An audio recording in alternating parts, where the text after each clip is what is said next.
Hi guys, Helen the Russian here.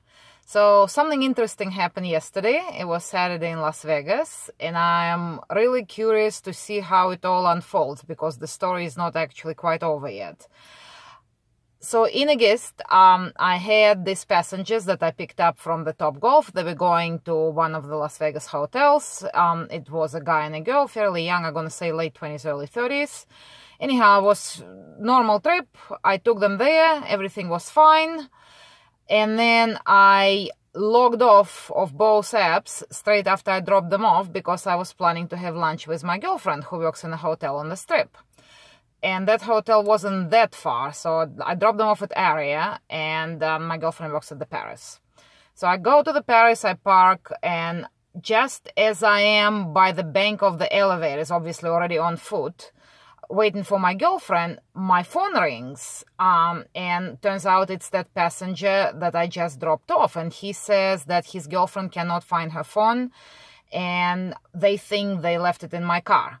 Well, they said on the back seat, so I haven't looked before I left. So I said, look, it's all right. I'm about to meet my girlfriend, but that's okay. Let me talk to her really quick, and then I'll go back and look for the phone, and then we'll be in touch.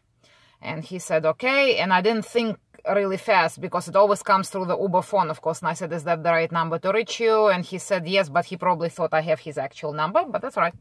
Anyhow, had to obviously cancel lunch with my girlfriend. She understood. I explained to her. I mean, yeah, she was disappointed, but that's all right.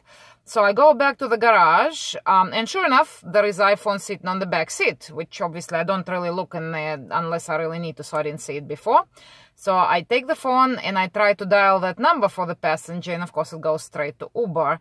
And just as I started filing the I found an item thing on Uber app, my phone rings again. And it's that passenger. I said, oh, so good you called. I got your phone. I'm going to bring it back to you. No problem. I should be there in about 7 minutes. So all that said, quite frankly, I mean, think about it. They are visiting here. It's an expensive iPhone. On myself, I would be frantic if I lost my phone because I need it for starters, and then there is so much info on it. So obviously I would be grateful. And I had once before, I had passengers forgot their phone and they tipped me $40 for bringing it back. So I reasonably so expected a tip. I drive back there. Sure enough, they're waiting for me at the North Valley where they're meant to. I give them the phone. She says, thank you. And the story ends there. I go, okay, well, maybe they'll put some tip on the app. And no, they didn't. So I went about my business. So a few hours later, probably about 3 hours later. Oh, no, sorry. Before that happened. So an hour, nearly an hour after I gave them the phone back and I was doing other rides, my phone rings and it's someone from Uber saying, I'm calling about the lost item. I said, oh, is that about the phone? I already have returned it. He goes, oh, you did? I go, yeah, I did. He goes, okay, I just want to let you know this has been recorded. I go, yeah, that's good. And that was the end of that. So I get home in the evening, so about 3 hours later, and I look again at my earnings, and sure enough, there is no tip from that guy. And I kind of thought, I was a bit peeved. Like, once again, any one of us, you lost your phone, and it was fairly new phone as well, with all that info, while you in a different city, you're not even at home, and you got it back within 40 minutes. Yeah, then like it merits at least a $20 tip, I'd say, honestly more, but that's okay. 20 would have been fine, but nothing. So when we were talking with that guy about bringing the phone back, he asked me for my phone number, for my actual phone number, and I gave it to him. I didn't have a problem because I didn't want us to get lost and whatnot since I was taking my time driving back there already. It kind of messed up my afternoon. I didn't have lunch with my girlfriend and, you know, all that.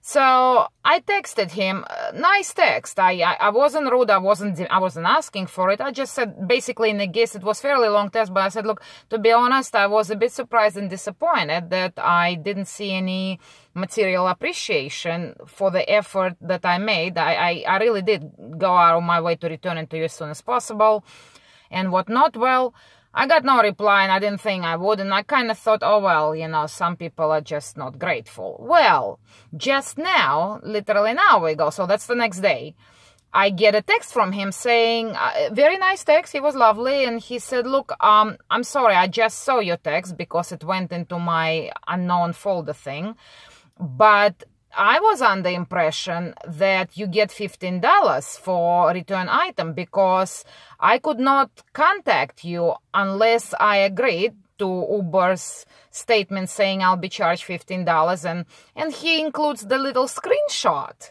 And I have it on my phone that says, it explains to the passenger that drivers are independent contractors and compensate them for their time. They're going to be a $15 fee charged to his account.